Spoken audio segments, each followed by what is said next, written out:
My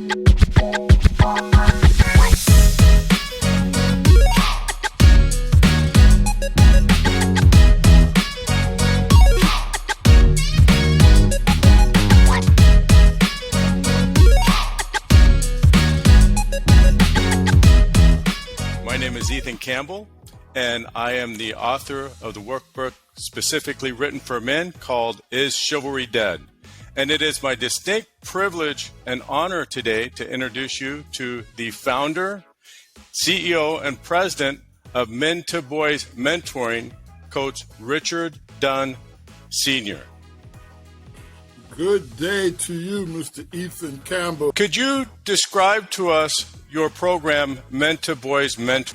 It's a organization designed to specifically provide support in all kinds of ways to young males between the ages of 11 and 18. Coach Dunn, can you share with us a couple success stories from your organization? Every year, we have our spotlight guy. Back in 2018, we had a young man, his name was Johnson. That was his first name. And Johnson was a young man who we met through the Department of Juvenile Justice. He was a youth that came to us on probation. Johnson was a very typical probation youth that we picked up because his charge was breaking and entering what's called unoccupied dwellings. And so basically what he was doing was breaking into people's houses when they were at work, trying to find things that they can exchange for money. But it's really amazing because not just beginning with Johnson, but definitely extending to this day, these kids deserve to not be judged by what they do, because once you find out who they are, then you can find out the difference you can make in their lives. But nevertheless, Johnson went from that kind of greeting with me. Once we got to know him, he was actually still attending high school at Coral Springs High School. He was in the 10th grade, but he was getting ready to be removed from the school because he wasn't performing well. And in that time and in that year was when he came to our group, and we do a weekly group session at the Department of Juvenile Justice office, have been since 2014. In 2019, we had another young man come to us. He had a unique name, a Haitian young man by the name of Duvalov. Then in 2020, there's Anthony. Anthony is a young man who did not come through us through the Department of Juvenile Justice. His brother did. And then there's 2021 graduate, which was Daniel. And Daniel graduated from Piper High School as well. And Daniel's an interesting guy as well, too. And so he mentioned he was interested in boxing. And I happened to have one of the volunteers that was working with us at the time that had a boxing gym. I took Daniel over to that boxing gym about maybe 4 years ago. Never knew that it would turn into the fact that now he's boxing in the Golden Gloves, which is one of the highest levels of amateur boxing right now. Looking to turn pro probably next summer. And then there's 2022's graduate, and that's DeAndre. DeAndre is another success case too. DeAndre graduated from Dillard High School on grade. But Daniel was raised by an 89-year-old grandmother. He turned around and turned every single one of those F's to a passing grade, several of them to A's, and did end up becoming our graduate of the year in 2019. And then after that, he joined the Navy. These are some of the guys that make our Hall of Fame wall. Do we as adults, regardless of whether we have children or not, do we as adults Absolutely. have a responsibility? I jumped on that intentionally.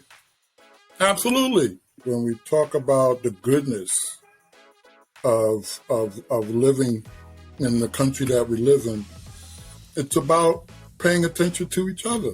It's not just about what I did. What drives you? What is it that internally drives you forward? That this was something that I was called to do. And I felt that way from that point on, and I still feel that way. It's something that I'm called to do, even with the challenges that come every year. I still get signs and signals from the God above to keep going. You're okay. Keep going. What would be the ramification for those boys if Coach Dunn was not on that field mentoring those boys? Well, if you're asking the question, Coach Dunn's not on the field or anyone else is not on the field, and therefore they're not getting mentoring at all, the ramifications would be devastating, not only to the boys, but it would be devastating to you, me, and everybody else that has to live in the same communities with them. There's a lot more out here now that they can get in trouble in a lot quicker. A lot more predators out here now, too, that are looking for them to do something as well that weren't around when I was growing up. And so I believe that it's not as easy now to grow up without a mentor or without that male help, because I just think that there's a lot more predators out here looking to take advantage of boys who make mistakes. We have a method in which to address it. It's mentoring.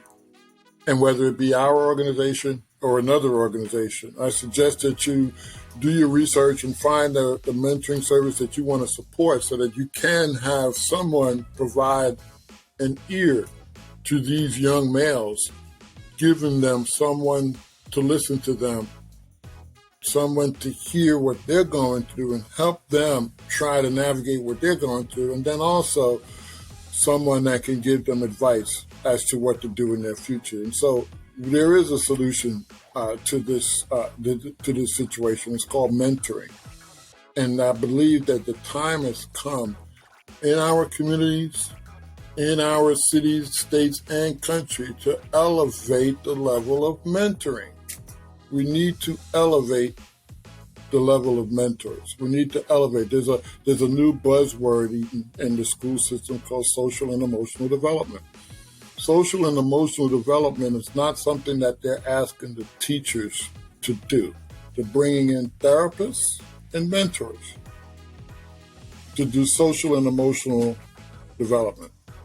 And mentors are cheaper than therapists.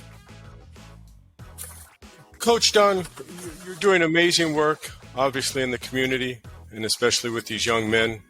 What does Men2Boys need? What type of resources does Men2Boys need so that they can continue with their mission to help these young men in the community? We need, it's I don't know if it's whether I should be, apprehensive about basically coming out and just saying that, but we need funding. We need funding. Coach Dunn and Men2Boys Mentoring are actively within the community offering solutions to young men. But Coach Dunn and Men2Boys Mentoring need your help.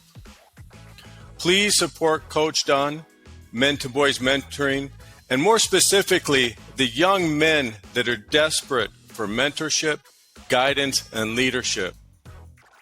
We are such a blessed nation. We're such a blessed people. Please be generous in regards to your hearts and your finances in providing the funding that Men2Boys Mentoring, Coach Dunn, and these young men and other mentoring groups that address men and young men without fathers or mentors in our communities so desperately need.